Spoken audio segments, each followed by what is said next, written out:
time period? Well, that's a very good question, and I mean, it's the heart of investing or buying businesses, which we regard as the same thing. And it is the framework in which we operate. I mean, we are trying to look at businesses in terms of what kind of cash can they produce if we're buying all of them, or will they produce if we're buying part of them, and there's a difference.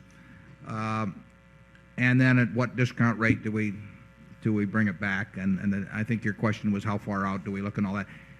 Despite the fact that we can define that in a very kind of simple and direct equation, we've never actually sat down and written out a set of numbers that to relate that equation. We do it in our heads in a way, obviously. I mean, that's what it's all about.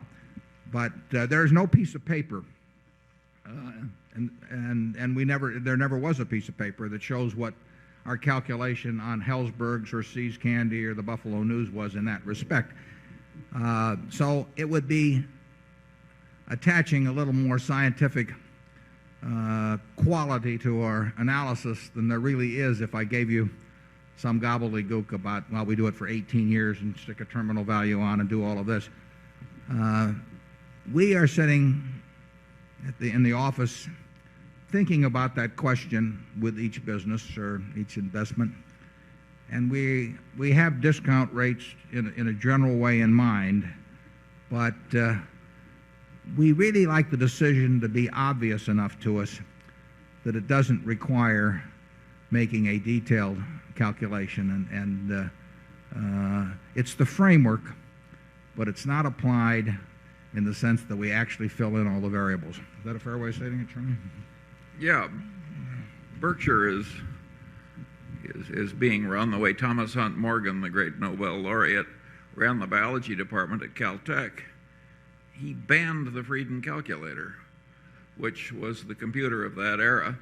And people said, how can you do this? Every place else in Caltech, we have Frieden calculators going everywhere. And he said, well, we're picking up these great nuggets of gold just by organized common sense, and resources are short, and we're not going to resort to any damn placer mining as long as we can pick up these major aggregations of gold. That's the way Berkshire works, and I hope the placer mining era will never come. Somebody once subpoenaed our staffing papers on some acquisition, and of course, not only did we not have any staffing papers, we didn't have any staff.